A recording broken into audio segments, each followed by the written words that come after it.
یہی چیز ہے کہ میں بھی آپ سے کہتا ہوں کہ جو بات کہہ رہا ہوں میرے ساتھ ایک معذوری ہوگی، کسی نے آ کے دیکھا حضرت تو ایسے بیٹھے ہوئے، یہ گناہ تمہارا ہے،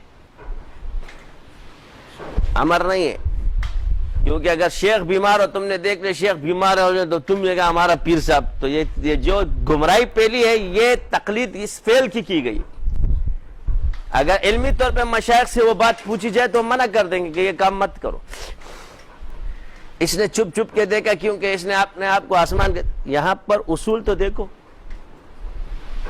یہ کیا کہہ رہے. صحابہ کے بارے میں آتا ہے کہ بھائی آپ علیہ السلام کے ہر وہ بات مت لکھو،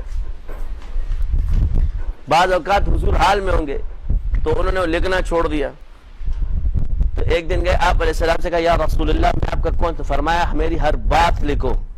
اور پھر زبان کی طرف قسم خدا کی واللہ اللہ تعالیٰ اس زبان سے اللہ کے امر کے بغیر کوئی چیز نہیں نکلے گی، جو کرتا ہوں اللہ کے حکم سے کرتا ہوں. تو یہ فعل کی ہر چیز کی حفاظت انبیاء کی، صحابہ کی فعل کی اس کی حفاظت، اور قول سے تابعین کا علم ثابت ہے تو ان کی علم کی حفاظت ہے. اسی طرح یہ اصول جب آپ کی سمجھ میں آ جائیں گے تو امت کا جو شیرازہ ہے، پھر فروعی مسائل ہوتے ہیں، ایک بزرگ کا ایک قیاس ہے، دوسرے بزرگ کا دوسرے، مگر اس کے لیے اس کا اولی الامر ہونا ضروری ہے.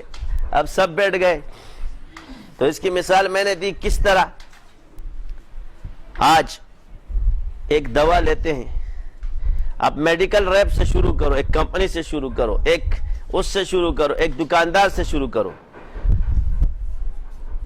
میں نے میڈیکل اسٹور کی کتابیں پڑھی، میڈیکل پڑھا، میرے پاس میڈیکل ریپ آیا، جی میں یہ دوا بیچتا ہوں.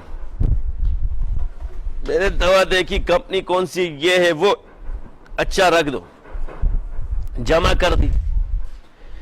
میڈیکل والے کو اس میں کچھ شک ہوا، دوسرا آیا، اس نے دیکھا یار یہ آدمی اوریجنل تھا، اس نے تحقیق کی کون سی کمپنی سے لایا ہے.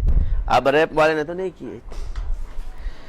ڈاکٹر کے پاس گیا، ڈاکٹر نے بھی دیکھا صحیح ہے بھائی کمپنی مستند ہے، اس نے لکھ دی. وہ تشخیص کرنا جانتا ہے، مگر ایک وہ ہے جو دوا چھک کر جانتا ہے. جعلی کو چک کے جانتا ہے، اس کی زبان میں اتنی تاثیر ہے کہ جب وہ لگاتا ہے تو بتا دے گا کہ یہ دوا اصلی ہے یا نقلی ہے. مگر کوئی بھی عقل مند آدمی نہ میڈیکل ریپ سے دوائی لے گا، نہ جنرل اسٹور والے سے لے گا. جائے گا ڈاکٹر کے پاس، جب جاؤ گے تو ڈاکٹر کے پاس تو صرف اسٹیتھوسکوپ پڑا ہوگا، منہ میں تھرمامیٹر رکھنے کے لیے پڑا ہوگا، دھڑکن چیک کرے گا، ہاتھ چیک کرے گا. آپ یہ کہے گا یار یہاں تو کوئی دوائی نظر نہیں ہے، ڈاکٹر کیسا ہے؟ یہ ڈاکٹر کیسا ہے؟ نہ اس کے پاس دوا ہے نہ کچھ بنا ہوا ڈاکٹر ہے. تو پاگل آدمی کہے گا بھائی یہ آپ کو چیک کر رہا ہے، تشخیص کر رہا ہے، اس کے بعد آپ کو دوا لکھ کر دے گا، یہ دوا پھر آپ میڈیکل والے سے لینا. تو دکان کی جتنی بھی دوائیاں ہیں وہ آپ کو میڈیکل میں نظر آئیں گی، مگر یہ ڈاکٹر دوا چکنا نہیں جانتا ہے. مگر ایک ڈاکٹر وہ بھی ہے جو چک کے بتا دے گا کہ اس آدمی کے لیے دوا کون سی ہے. بس یہی فرق اس علم کے اندر موجود ہے کہ راوی کی مثال اس میڈیکل ریپ کی طرح ہے، محدث کی مثال اس دوائیوں والوں کی طرح ہے، اور تحقیق کرنے والے کی مثال اس اسماء الرجال کی طرح ہے. اور دوا لکھ کر دینا یہ فقیہ ہے، اور دوا چکنے والا یہ صوفی ہے.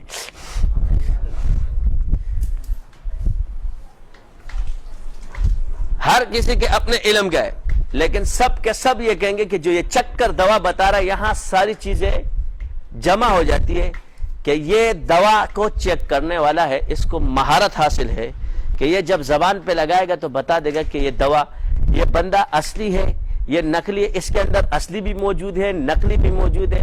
تو جو چکنا جانتے ہو ان کو اصل اور نقل دنیا کے کھنڈرات میں چھپا دو، وہ تمہیں بتا دے گا یہ اصل ہے یہ نقل ہے.